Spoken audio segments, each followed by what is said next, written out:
Mexicana de Hidrógeno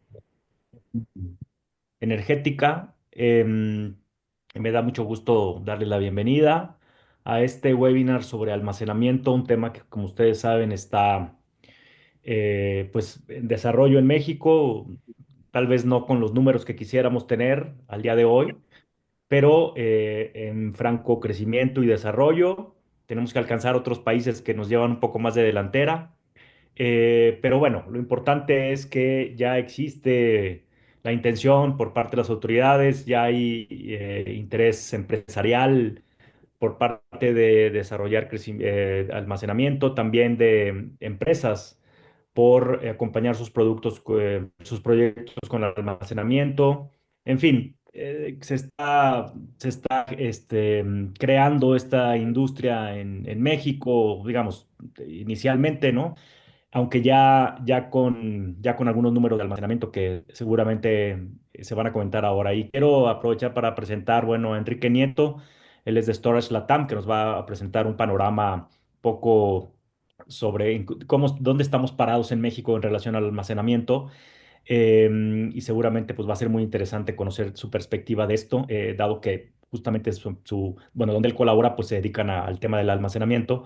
Y también darle la bienvenida a Pepe Anaya, un viejo conocido asociado de la asociación. Él es del INDE, ya ha participado en varios webinars hablando de diferentes temas.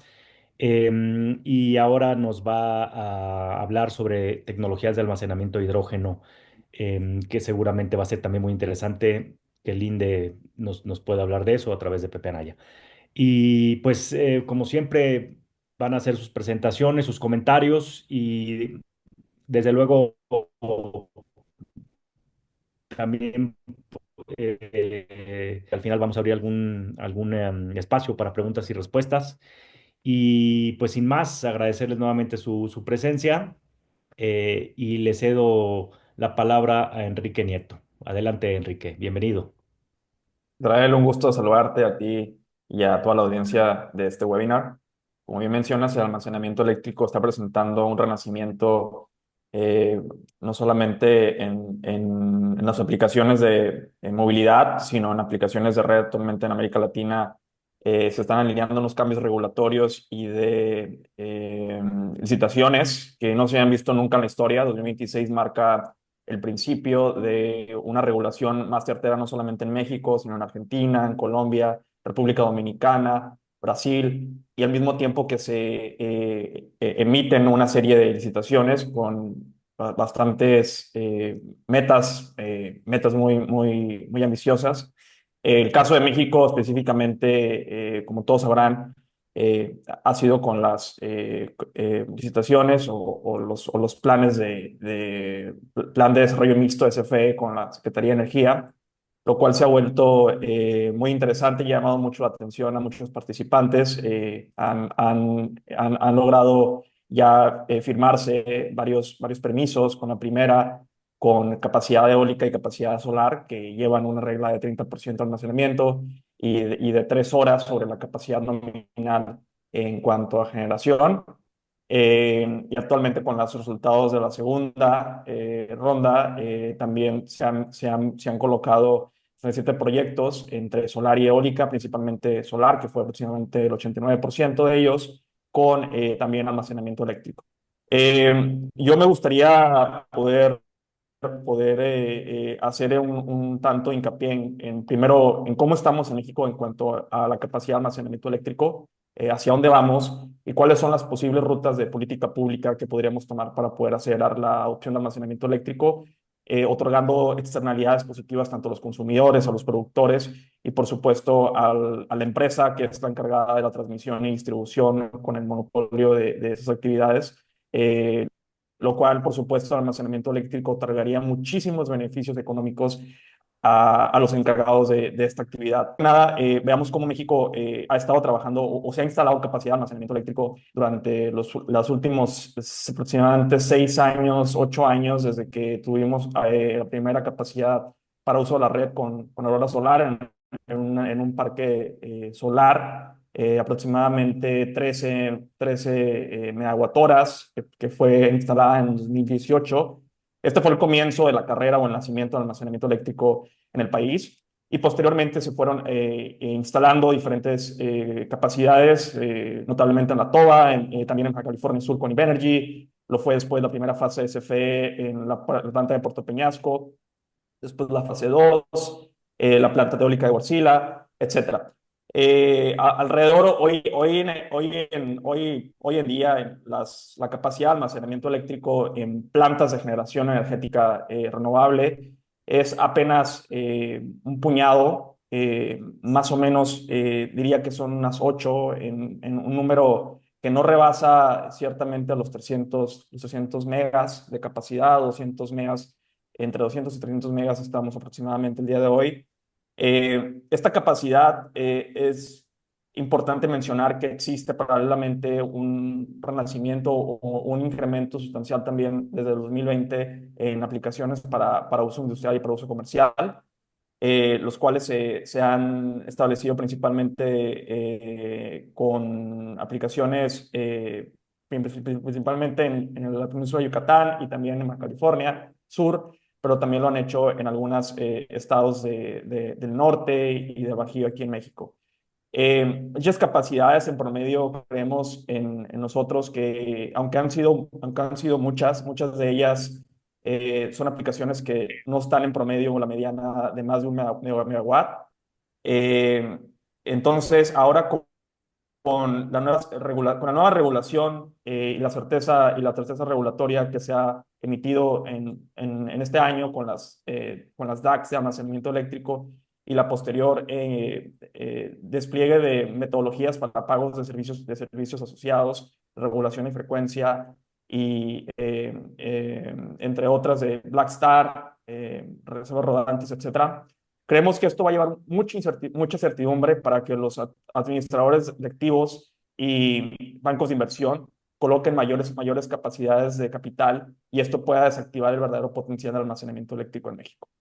Es importante mencionar que, dado la configuración de redes de gas natural en la península de Yucatán, así en la red de Baja California Sur, el hecho de contar con almacenamiento eléctrico en redes con alta penetración de energía renovable no solamente lleva a incrementar la certidumbre en el sistema eléctrico debido a los cambios radicales en la famosa curva de Pato, los cambios en las curvas de demanda, sino que también además la regulación de frecuencia o la capacidad del almacenamiento eléctrico de hacer frente en una tasa de respuesta muchísimo más rápidas que las plantas de gas piqueras, les dan un valor o una externalidad positiva que no es posible a través de las plantas convencionales térmicas. Yo diría también que el arranque en negro o los nuevos requerimientos de grid forming que están presentes, de hecho, en las nuevas lineamientos de la ventanilla prioritaria de proyectos de CFE, así como en las DACs que están ya publicadas en el Diario Oficial de la Federación, básicamente permiten al almacenamiento eléctrico a estas redes a crear su propia red y no seguirla, que básicamente eso se traduce en que son capaces de poder levantar la red cuando existe un apagón o poder trabajar con arranque negro.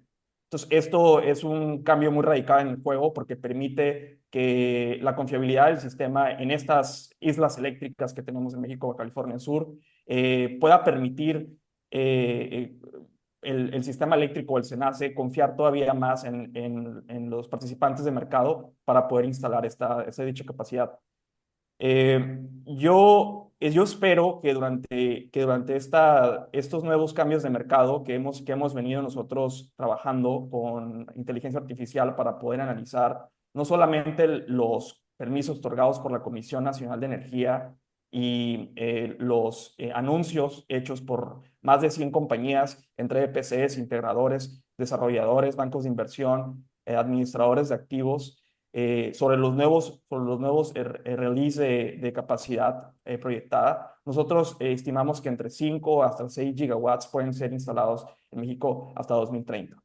Esta capacidad dependerá mucho también de la política pública hecha por la Secretaría de Energía en cuanto a no solamente a licitaciones, sino también qué tan rápido se mueven con la regulación y cómo la van armonizando con los participantes de mercado. El caso de Chile creo que un caso de éxito porque ellos permitieron desde 2022 una regulación bastante clara con los pagos de servicios conexos y esto permitió a los bancos de inversión y a los inversionistas desplegar muchísimo más rápida la capacidad de almacenamiento eléctrico en Chile. Hoy en día Chile supera los 2 gigas de capacidad operativa y se encuentra en el pipeline superándose más de 6 gigas para el final de 2027. Chile es un caso de éxito también por las regulaciones tempranas en energía renovable, energía solar y energía eólica. Aproximadamente cerca del 46-54% de la capacidad operativa en Chile es renovable. Eh, sin contar con una gran capacidad de energía hidráulica o hidroeléctrica o geotermia. Entonces, esto habla de cómo la forma en la que tú creas una regulación que pueda compensar correctamente a todos los participantes del mercado sin generar asimetrías económicas, así como crear externalidades, aprovechar las externalidades positivas para los consumidores, puedes permitir una mayor oportunidad de crecimiento económico a través de la inversión, crear mayores empleos para los trabajadores de la industria eléctrica y al mismo tiempo incrementar la resiliencia y bajar los precios de electricidad o impactar por lo menos los costos de electricidad a través de estas políticas. Entonces, es una carrera contra el tiempo para poder aprovechar la situación de mercado en cuanto a la madurez del almacenamiento eléctrico, las baterías de ion litio en los cátodos LFP y que esta carrera parece no terminar con el desarrollo que se está dando también para otras tecnologías más allá de la ion litio, lo cual es sumamente interesante con las baterías de estado sólido y por supuesto con las baterías de sodio. Entonces, esperamos que las curvas de aprendizaje de la industria no solamente van a estar incrementándose para la batería de litio de aquí a 2030, sino que después de 2030 vendrá también una nueva generación de nuevos químicos que esperamos que puedan tener un aprendizaje muy similar a como lo tuvieron en su momento las baterías de ion litio y las baterías de ácido en la década de los 90. Voy a dejar aquí mi participación para poder dar espacio a preguntas y comentarios. Y bueno, encantado de poder ayudarlos con cualquier duda que pueda surgir en el mercado. Muchas gracias, estimado Enrique. Pues muy interesantes los datos que nos das. Eh, yo, bueno, me gustaría mencionar rápidamente un dato, eh, que en la nueva capacidad de electricidad voy a poner aquí, perdón, algo de luz porque me veo un poco para verme. La nueva capacidad de electricidad, por ejemplo, en Estados Unidos, en 2025 y 2000, lo que va del 2026, em, más o menos se distribuye 50% solar, que es pues muchísimo, ¿no? Es la mitad. em, 30% baterías, ¿no? Y 12% eólico. Entonces, ahí tenemos un 92% de la nueva capacidad, ¿no? Es pues prácticamente limpio, y 8% el restante es gas natural, ¿no? Pero bueno, ahí nos vemos cómo la participación de las baterías pues es ya mayor que eólica y pegándole cerca de la solar, ¿no? Entonces es muy interesante esta parte de la nueva capacidad, ¿no? En Estados Unidos, que además, pues ustedes saben, pues es un gran mercado con alta demanda. No sé cuál sea tu comentario en ese sentido, Enrique. No, claro, Estados Unidos es un outlier bastante interesante por el hecho de que ellos fueron el primer país con los pruebas pilotos en 2008, con la primera unidad que rebasó los 1 megawatt-horas de capacidad de almacenamiento eléctrico. Y yo recuerdo que cuando empezamos a trabajar en el 2018 sobre almacenamiento eléctrico, Estados Unidos no tenía ni 700 megas de capacidad instalada. Y el crecimiento fue exponencial desde 2018 hasta la fecha, que tenemos cerca de 56 gigas de capacidad instalada para uso utilitario en Estados Unidos. Eh, si te fijas, cada año datos de la Energy Agency Information muestran un incremento absoluto en las adiciones. Es decir, cada año se adicionan mayor capacidad en Estados Unidos. Pero ha llamado la atención actualmente en los últimos trimestres en ERCOT principalmente, que esta capacidad se ha visto que está empezando ya las adiciones nuevas de almacenamiento eléctrico a estar bajando, o por lo menos la velocidad en la que estaban ingresando se está aplanando. Entonces estamos viendo que estamos en un mercado. Estados Unidos es como ver México en el tiempo en 7 años o en 8 años. Estamos viendo lo que va a pasar en México. Yo creo que es la misma tendencia exponencial y después ya digamos, una caída quizás en las unidades adicionales que se pueden ir incrementando. Por supuesto, hay muchos factores que los analistas comentan, que son principalmente las tendencias comerciales a los aranceles. Otros comentan también una coyuntura en cuanto a las redes, al supply chain en China, que están jugando un juego importante en cómo los precios de las baterías se están formando. Yo soy muy optimista, como mencionaba, con los nuevos avances en cátodos más allá del FP y el NMC, que son los dominantes para usos de red, que podamos seguir viendo precios mucho más competitivos de almacenamiento eléctrico. Dependerá de la locación, el costo nivelado de almacenamiento eléctrico pueda ser abajo de los $50 o $60 sobre megawatt hora. Yo espero en un mundo ideal que podamos llegar a un precio mucho más bajo en México y que estas aplicaciones puedan llegar a 50, $40 sobre megawatt hora en el costo nivelado de almacenamiento eléctrico. Va a depender mucho también de cómo se mueve aquí en México los trabajos con los EPC y por supuesto también cómo se mueve la relación con China para poder permitir eh, digamos, aranceles muchos más bajos o precios comerciales más competitivos sobre baterías. Pero sí, Estados Unidos, California y ERCOT dominaron colocando a principios de esta década incentivos para almacenamiento eléctrico. Hablamos de incentivos fiscales, del famoso eh, incentivo al tax credit, que fue impulsado durante la época de Biden y anteriormente también con metas específicas con la unidad pública de utilities de California, con el New York ISO, con ERCOT y demás. Pero parece un mundo, parece como si vieras un mosaico dentro de Estados Unidos, como todas las agencias, ERCOT, CAISO, New York ISO, tienen sus propias políticas y logran juntar todo esto para volver a Estados Unidos un mercado muy atractivo. Yo espero que poder ver esta misma curva de forma de S que vimos en Estados Unidos, donde hay un crecimiento muy alto y después vemos una tendencia más plana, ver que se repite también en México lo que se vio en Estados Unidos hace 7 años.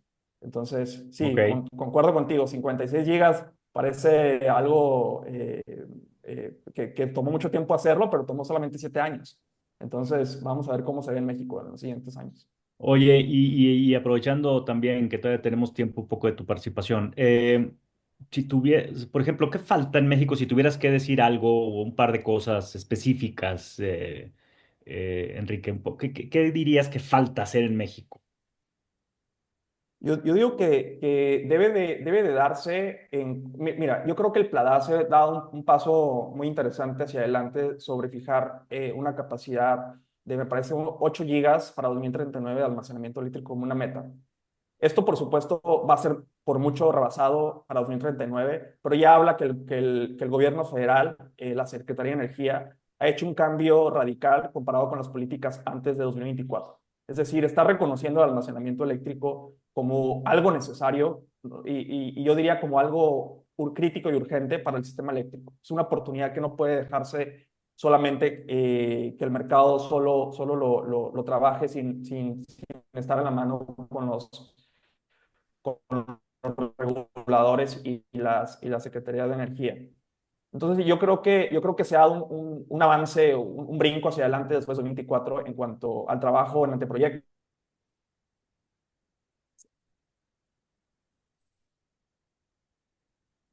y proyectos de acción en cuanto a las tarifas para servicios asociados, que todos los que están trabajando en Project Finance es lo que están esperando para poder hacer una modelación financiera y poder obtener financiamiento a través de la certeza financiera de estos modelos. Eso sería lo primero. Yo creo que también se ha dado un paso adelante con el hecho de poder asegurar en cuanto al grid forming en las nuevas en las nuevas licitaciones que están publicadas en el oficial de la Federación, estos términos, lo cual va a permitir exprimir las capacidades que tiene el almacenamiento eléctrico para dar mayor confiabilidad al sistema. Esto es algo que debería estar en todos los nuevos sistemas obligatoriamente. Y por supuesto, algo que se ha dado, creo yo, de forma muy laxa en cuanto, y es importante mencionarlo en América Latina, es las normativas de seguridad con los temas de almacenamiento eléctrico. Por supuesto, existe un riesgo mínimo, pero el riesgo existe sobre riesgos de seguridad, inflamación sobre estos sistemas. Usualmente los propios sistemas suelen llegar, si se les permite, con la mínima seguridad posible en cuanto a esto. Entonces, México debe de hacer en cuanto, y creo que toda América Latina debería de trabajar con las experiencias en Estados Unidos y las de Reino Unido y Alemania para poder fijar muy, muy claramente cuáles son los mínimos, las normativas mínimas de seguridad para poder asegurar que todos estos integradores o las baterías que vienen de China puedan cumplir con los requerimientos mínimos de seguridad. Por último, yo creo que México puede también tomar una parte activa en cuanto a la investigación y desarrollo con los laboratorios que tenemos para poder trabajar también de la mano con agencias en Estados Unidos e internacionalmente para poder también ser parte de la revolución en cuanto a nuevas tecnologías de almacenamiento eléctrico. Hay mucha, mucha cuerda para poder seguir estirando esta tecnología y yo creo que una mayor atención en cuanto a investigación y desarrollo en nuestros propios laboratorios, en nuestras propias universidades pueden llevar a una nueva generación de científicos de materiales o ingeniería química para poder aprovechar también aquí la industria local y poder en el futuro también incrementar nuestra competitividad como constructores o fábricas de baterías aquí en México. Es decir, poder suplir no solamente a la industria eléctrica, pero también a la de movilidad y posteriormente a la de robótica con almacenamiento eléctrico. Entonces estoy muy optimista que México también podría poder trabajar con investigación y desarrollo en cuanto a almacenamiento eléctrico. Pues muchas gracias, muy interesantes comentarios. Creo que se va a complementar muy bien lo que acabas de decir, bueno, todo, pero en particular lo que acabas de decir con la siguiente charla que es de Pepe Anaya del INDE, que como todos sabemos, pues son de los más grandes fabricantes a nivel global de gases industriales y han desarrollado y desarrollan tecnología. Entonces va a ser muy interesante conocer esta parte de tecnologías de almacenamiento con hidrógeno para que se complementa y ver qué podemos hacer en México para impulsar toda esta industria con la creación de talento y de tecnología, que luego esa es la parte que a veces, sobre todo en la parte de tecnología, nos quedamos un poco atrás y nada más recibimos, ¿no? Nada más hacemos transferencia tecnológica y adopción de tecnología, pero nos falta todavía más el desarrollo y la creación de tecnología propia, ¿no? Y creo que tienes razón. Hay muchos sí, laboratorios, institutos de investigación, universidades que seguramente pueden aportar mucho y tienen mucho que decir en esto. Entonces, pues muchas gracias, Enrique. Quédate aquí con nosotros porque al final seguramente habrá alguna pregunta. Y bueno, le cedo ahora y le doy la bienvenida a José Anaya del INDE para que nos comente el tema de las tecnologías de almacenamiento con hidrógeno. Específicamente. Gracias. Gracias, Pepe. Gracias a todos. No, gracias a todos. Buenos días. Voy a presentar. Yo traigo una pequeña. No está no puedo compartir. Ajá. Entonces, no Pero sé si ya. sí, ahorita seguramente esté Ya, útil. ya está bien, está bien. Gracias. Sí. Bueno, no sé si ya vean mi pantalla. Ujú. Estaba un poco lento hace rato el sistema, pero si ya la ven, qué bueno. Ah, Ok. ahí está. Bueno, yo voy a hablar, yo soy José Naya, tengo 40 años trabajando en Linde, los últimos 12, 13 años he trabajado en lo que es hidrógeno, ya sea como un input del oil and gas o de la metalmecánica o de la parte de análisis. Sin embargo, el hidrógeno es un vector energético, así se ha definido. Voy a ser breve, por el tiempo. Es un vector energético, es un acarreador de energía y vamos a ver cómo sería la la forma en la que lo transportamos, lo almacenamos y cuánto equivale un litro de hidrógeno o un metro cúbico en energía. ¿Ok? Como sabemos, la era del hidrógeno tiene muchas dimensiones y una de ellas es la parte de energía, ¿no? Entonces, tenemos que ir sobre de ella. Linde es una empresa, como comentó Israel, que tenemos pues toda la cadena de valor del hidrógeno, incluidas las cavernas de hidrógeno. Ajá. Tenemos específicamente hidrógeno gris y hidrógeno verde. Obviamente lo que más hay hoy día es hidrógeno gris. Tenemos más de 150 plantas de reformación de metano, más de 40 compresores de alto flujo. En electrónicos tenemos más de 80 plantas. Estamos por inaugurar una planta aquí en México. Ya estamos en pruebas hoy día. De hecho, la próxima semana voy yo a hacer pruebas a esta planta en el noreste del país. Tenemos 170 toneladas por día de producción de hidrógeno líquido. De hecho, hicimos una planta finales de 24, principios 25, para surtir a SpaceX en La Porte, en Texas. Y tenemos más de 1,600 camiones que transportan hidrógeno y cavernas, ¿no? Y estamos en todos los proyectos, tanto de movilidad como en proyectos de lo que es materias primas para nuevas tecnologías. Y hemos hecho mucho Power to X, ¿no? Que es lo que vamos a hablar ahorita. ¿Cómo suministra el hidrógeno? Híjoles, hay 5 formas de suministrarlo, que son en cilindros portátiles de alta presión, en tube trailers móviles, por tuberías, como hidrógeno líquido y generación en sitio, ¿no? ¿Qué es lo que podemos hacer? Ahora, específicamente el hidrógeno no importa si es verde vía electrólisis o ahora mejor llamado ya en el mundo renovable, porque se utiliza energía renovable, o SMR, sigue siendo un acarreador de energía. ¿Ok? Obviamente la cadena de valor la vimos anteriormente como un resumen, pero aquí es la real, la que ustedes pueden ver. De hecho, en México nosotros somos los líderes en suministro de hidrógeno.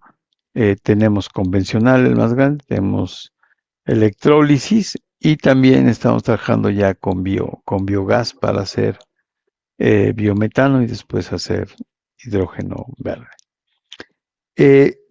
Dentro de esta parte, la parte de almacenamiento, surge de una manera muy importante, específicamente en países de Europa donde no tienen mucho acceso a hidrocarburos, pero sí tienen acceso a energía renovable y a agua para hacer hidrógeno y almacenarlo como energía. ¿Cómo se almacena? Hay 2 formas. La parte física, que es como la que ya mencioné, que es pues, gas comprimido, líquido subenfriado o líquido. Ajá, líquido criogénico totalmente, y está la otra parte, que es la parte que está basada en los materiales que lo van a contener, que son absorbentes, líquidos orgánicos o reacciones, ¿no? Hidruros intersticiales, hidruros complejos, o lo que se le llama el hidrógeno químico, que puede ser amoníaco, puede ser metanol, etcétera, ¿no? O la que se le llama LOCH también. Ajá, entonces son de las cosas que tenemos que darnos cuenta. Desgraciadamente, la parte de hidruros metálicos y absorbentes no se ha, no se ha terminado de desarrollar porque resulta que puede absorber una buena cantidad, pero cuando queremos que absorba más y le metemos presión, se rompen los tubos, se rompen los hidruros, no son tan eficientes. Entonces, esto sigue en desarrollo. Obviamente la parte química sigue, pero lo mejor y lo que más se usa hoy día es la parte física, es decir, dependiendo de su estado físico, que es líquido o gaseoso. ¿Ok? Esto es lo que acabamos de ver. Ajá. Obviamente lo producimos y lo transportamos ya sea como gas, como líquido, ya sea por ruedas, por tubería como gas, y también lo podemos embarcar de diferentes maneras, ya sea como un químico, como un gas, ¿no? Una de las cosas importantes que tenemos que ver es por qué el hidrógeno es un vector energético. Bueno, aquí están los cilindros que ustedes deben conocer y los han de haber visto alguna vez. El cilindro más grande, y estos que son parecidos a los de oxígeno, a los de acetileno, etcétera, nitrógeno. Aunque ustedes no lo crean, este cilindro, el más grande, nos puede generar 8 kilowatt-hora de hidrógeno. Nosotros, hace más de 15 años, tenemos más de 20 celdas de combustible de respaldo en telefonía celular y en redes de comunicación, ya sea del gobierno, de la armada, etcétera, donde tenemos cilindros en lugar de tener un generador de diésel. ¿Por qué? Porque el hidrógeno que está ahí es hidrógeno almacenado que tiene energía, ¿no? Entonces, como les puedo decir, al final vamos a ver exactamente cuál es conversión y van a ver que 7 gramos de hidrógeno nos puede dar un kilowatt hora, ¿no? Entonces, eso es una de las cosas muy importantes. Aquí podemos ver en realidad cómo se hace. Lo que se hace es utilizando energías renovables, podemos generar por medio de electrólisis hidrógeno, lo almacenamos y después con una celda de combustible pues lo podemos regresar a la red o podemos utilizarlo para movilidad tal y como se mencionó de manera anterior. Este es un ejemplo, este es una BTS que está ahí por Cancún, de celulares, por los cenotes, y no hay acceso a la red. Entonces lo que pusimos es un tube trailer con una celda de combustible que lo que hace es esta cantidad de energía almacenada aquí, que en realidad un cilindro es como una batería, y nos está convirtiendo la energía del hidrógeno química en energía eléctrica, en este caso corriente directa, que es lo que utiliza toda la electrónica que hoy día usamos, ¿no? Obviamente tenemos diferentes tipos de recipientes. El problema del hidrógeno es que la densidad de transporte es muy baja. Me voy a regresar un poquito rápido. Este cilindro, como lo ven, pesa 140 libras, es decir, 70 kilos, pero nada más me puede llevar por ahí de menos de 600 gramos de hidrógeno. Entonces yo estoy acarreando, si lo quiero transportar, más acero que para transportar. Gasto energía que la energía que estoy llevando. Entonces, lo ideal es que tengamos diferentes tipos de almacenamiento o tecnologías. Entonces, estos son los tipos de almacenamiento que hay, que son del 1 al 4. El primero es tanques de acero metálico, donde la densidad de llenado es muy baja. Después seguirían aquellos tanques metálicos, reforzados con fibra de vidrio, pero que ya son de un material más ligero, como puede ser aluminio. Entonces aquí tenemos una densidad de 2.5, que son como para aplicaciones estacionarias de alta presión o para almacenamiento en cascada o para estaciones de recarga de hidrógeno, ¿no? Después vienen los que son totalmente compuestos, los cuales son tanques metálicos muy ligeros que están reforzados con materiales liners, como si fueran vendas, y esto lo podemos tener en tube trailer si la densidad aumenta a 4.2. Sin embargo, y esto estamos hablando de hidrógeno gaseoso, sin embargo, el tipo 4, que es el que yo muestro aquí,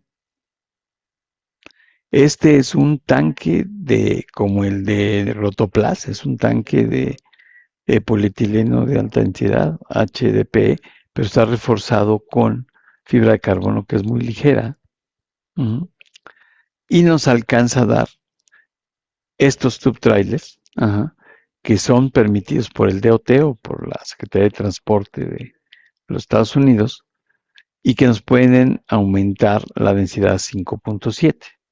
Obviamente esto es en gaseoso. En gaseoso tenemos limitantes, pero lo podemos lograr aumentar la densidad de transporte y por lo tanto la densidad de almacenamiento de energía.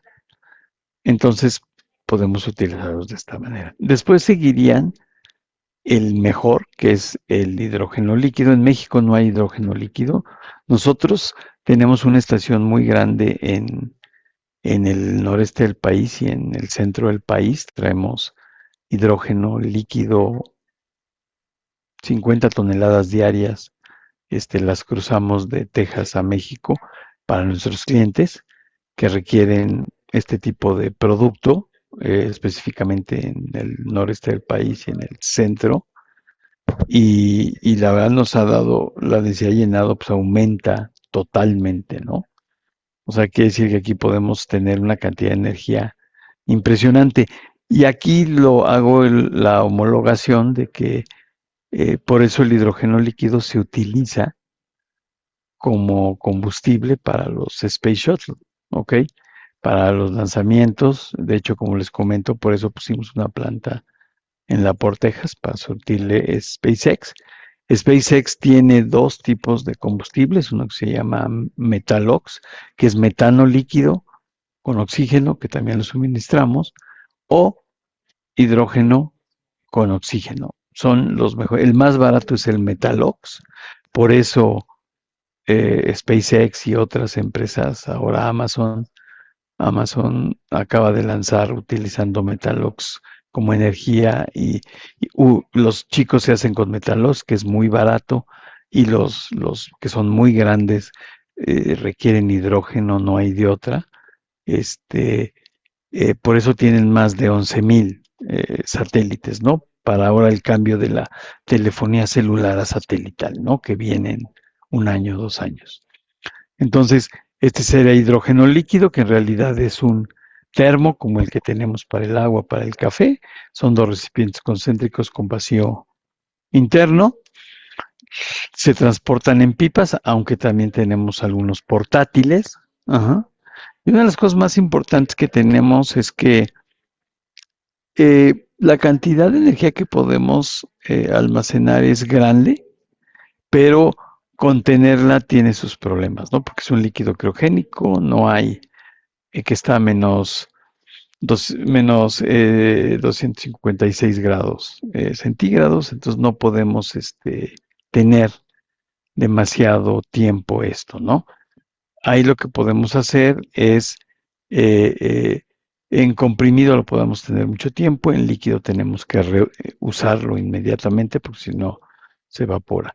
Entonces, volviendo a la parte de comparación entre hidrógeno gaseoso y hidrógeno líquido, para que se den una idea, el hidrógeno aumento mi densidad a 7. Si habíamos visto que los grandes cilindros compuestos era 5, ahorita lo puedo hacer, almacenar 7 veces más, ¿no? ¿Esto qué quiere decir? Que tenemos una cantidad importante de energía que transportar de un lado a otro y usarla ya sea con una celda de combustible, etcétera, ¿no? Es decir, llevar la corriente directa y luego con un dispositivo rectificador llevarlo a la red si fuera posible, ¿no? Estos son datos bien importantes y este es el dato más importante, es que con él yo terminaría mi presentación, es qué energía, cuánto nos almacena. Hay hidrógeno verde, gris, azul, etcétera, y tiene todas estas características, pero en realidad, si ustedes ven, el 7.5 gramos o 0.075 kilogramos de hidrógeno nos puede dar 1 kWh de energía. Entonces, lo que es lo mismo tener 1 metro cúbico de volumen casi o 900 litros. Entonces, ¿qué quiere decir? Que el hidrógeno es un vector energético que lo podemos utilizar como almacenamiento. Los más avanzados en almacenamiento de hidrógeno como energético están en Alemania Específicamente en Berlín hay alguien que lleva 20 años haciendo esto que se llama Enertrag y y hacen con energía eólica, hacen hidrógeno, lo almacenan y luego transfieren energía. Y efectivamente, como se comentó, ellos también tienen su banco de baterías, tienen un banco de baterías LG muy grande, yo he estado ahí varias veces, y lo llenan con energía química de hidrógeno. Con eso yo terminaría, y recomendaciones ahí para México, pues necesitamos tener una buena legislación y roadmap en hidrógeno. La asociación y yo soy presidente del comité de gas comprimido del país y de la región. Este, Acabamos de terminar ya el estándar que va a ser una norma de hidrógeno verde para su producción y almacenamiento. Y bueno, que esperamos que nos lo publique. Nos dio un año para la publicación del gobierno, ya lo terminamos en abril. Nos dio un año que se me hace demasiado para una consulta pública, pero bueno, ya está, se va a publicar por ahí de abril, mayo del 27 y obviamente con eso vamos a poder hacer muchas cosas en el país. Muchas gracias, Israel, te regreso la palabra, gracias. Gracias, gracias, Pepe. Muy interesante toda tu presentación, muchos datos técnicos y vamos a buscar acelerar justamente esto del estándar.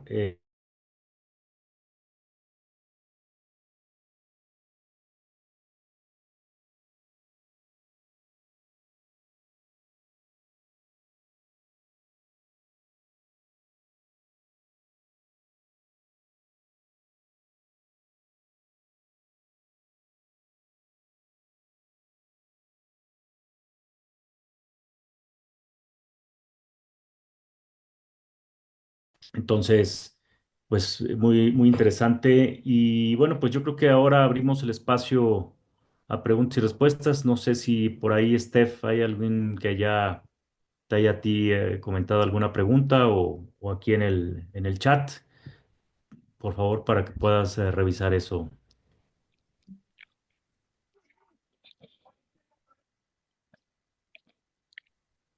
Sí, claro, igual no encuentro preguntas en el chat, no sé si alguien tenga alguna duda.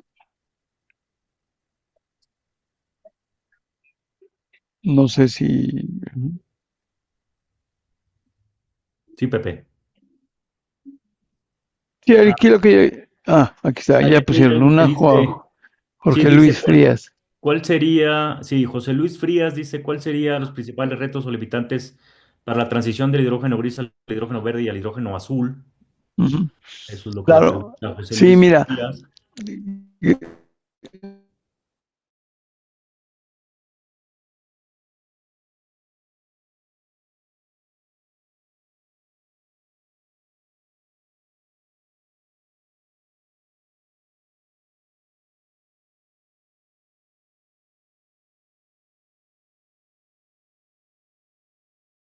ha publicado el reglamento ya desde hace no sé cuántos años.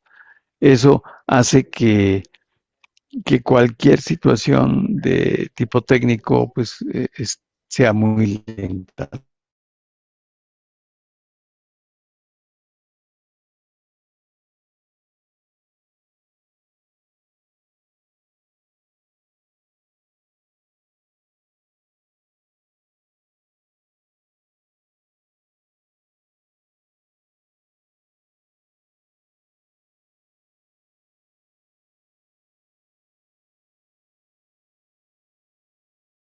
Un poco lento. El otro punto es eh, para que tengas hidrógeno verde necesitas energía renovable. Nuestra matriz energética es pobre en energía renovable.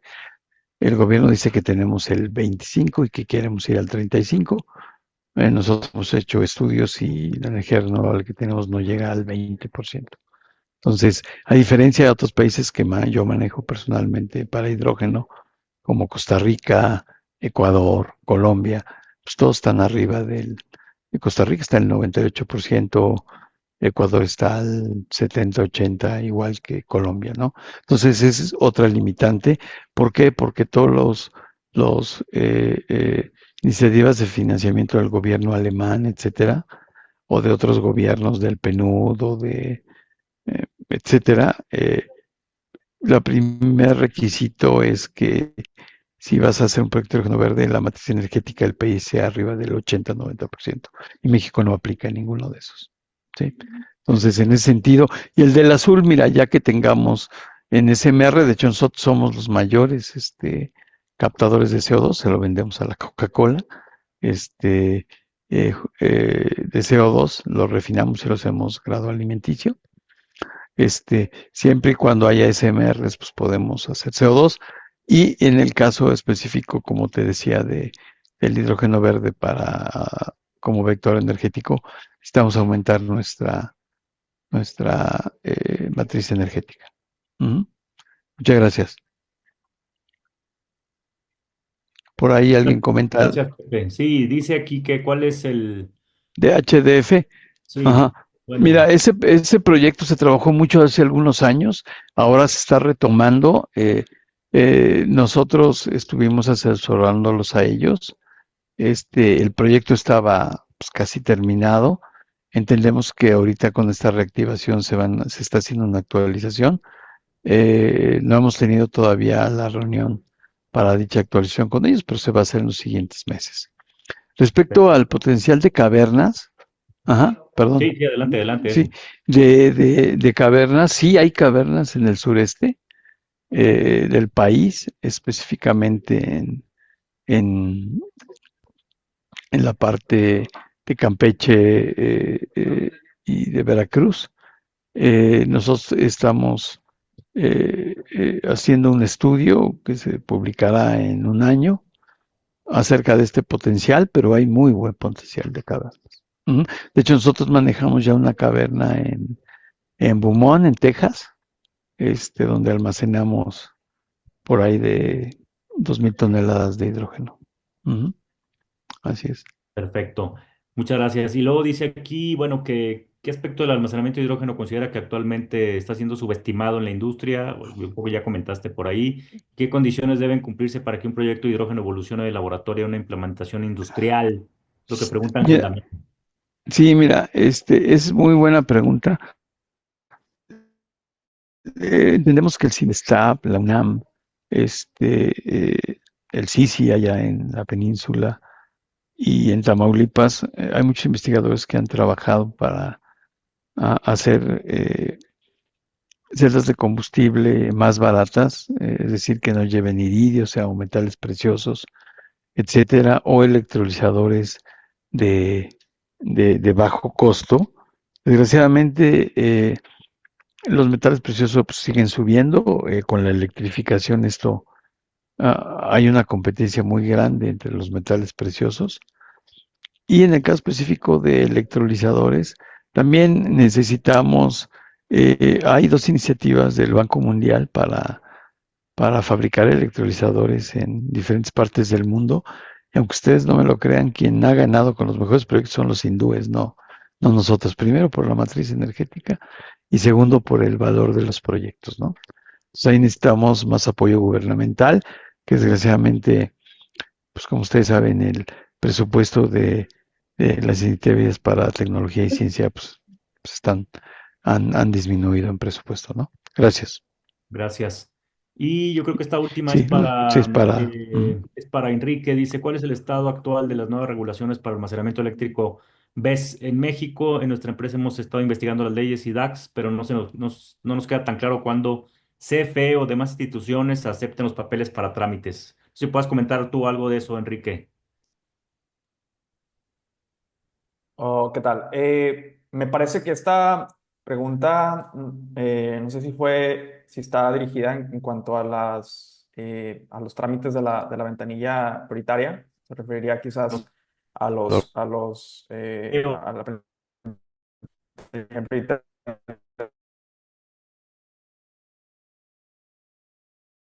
que se hace un mes y medio o sobre los permisos de almacenamiento eléctrico. Yo sé que personalmente que en cuanto a los permisos que se están revisando bueno, los nuevos permisos de almacenamiento eléctrico en México, o sea, la carga de trabajo en cuanto y capacidad que ha habido en Secretaría de Comisión Nacional de Energía y la Secretaría de Energía y CFE no ha sido o quizás es un poco grande en cuanto relativamente. Yo honestamente no cuento con información como para poder decir quizás un timeline o algo que pueda decir o dar certeza en cuanto a qué tan rápido o qué tan lento puede ser esto. Me parece que en cuanto a las DACs que se han emitido sobre almacenamiento eléctrico, bueno, pues existen ya algunas de los requisitos para los nuevos permisos y modalidades que pueden estar en centrales eléctricas, standalone, etcétera. Eh, pero bueno, yo creo que el timeline de qué tan rápido se puedan emitir los nuevos permisos es algo que podría quedarse con una respuesta que no podría yo dar un número quizás certero. Lo que pienso yo es que ahora con lo que pasó en la en la convocatoria de desarrollo mixto, muchos proyectos que fueron presentados, estamos hablando del 55% de los proyectos presentados, no quedaron dentro y muchas de las razones fue por entre la falta de ROI, otorgar una TIR que fuera atractiva, así como los precios. También de las razones fueron de problemas de interconectividad, que también habla también un reto en las líneas de transmisión, las cuales deben o deberán expandirse en algún momento. Entre otros casos que hubo proyectos, por ejemplo, de HDF que quedaron fuera, también de Invenergy que quedaron fuera. Entonces, me parece digamos, dependiendo de la locación y dependiendo del lugar donde se vaya a buscar el interés de desarrollar el proyecto, digo que creo que impactará considerablemente en eso. Pero digamos en cuanto al tiempo, creo que no sabría dar una respuesta certera a esa pregunta. Gracias, Enrique. Y aquí dice, yo creo que la última para terminar en tiempo, dice que de Ángel Damián, dice, ¿qué indicador se utiliza para evaluar la viabilidad técnica y económica de un proyecto de producción y almacenamiento de hidrógeno? No sé si Pepe, tú quieras comentar algo de esto.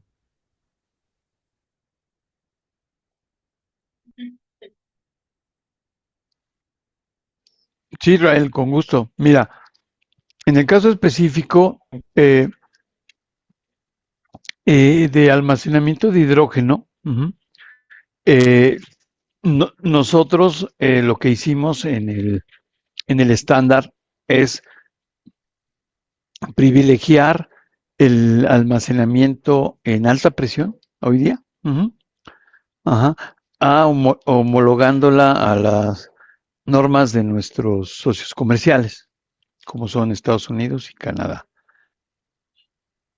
En el caso de nosotros planeamos instalar una planta de hidrógeno líquido en el 2030. Estamos ya a muy pocos años de ello. Y eso también, ahí tendremos que hacer una extensión de la normatividad. Sin embargo, con el estándar que se va a convertir en MX, en norma mexicana, estaríamos ya cumpliendo con las reglas de nuestros socios comerciales, de que sea homólogo en primera, y en segundo haríamos una adición para el hidrógeno líquido, como nosotros que somos los líderes en esto, ¿no? Así es. Ujú. Muy bien, pues muchas gracias, Pepe. Muy amables a todos por su participación. Vamos a tener otra segunda parte donde vamos a comentar también otros aspectos relacionados. Les vamos a avisar con tiempo, pero pues agradecerles primero que nada a Pepe y a Enrique por su tiempo, compartir su experiencia, sus conocimientos en el tema. Y pues a todos los que se conectaron también por estar aquí al pendiente de este importante tema que consideramos para México. Pues muchas gracias y nos vemos pronto. Muy amables. Gracias, Fin saludos. de semana. Bye.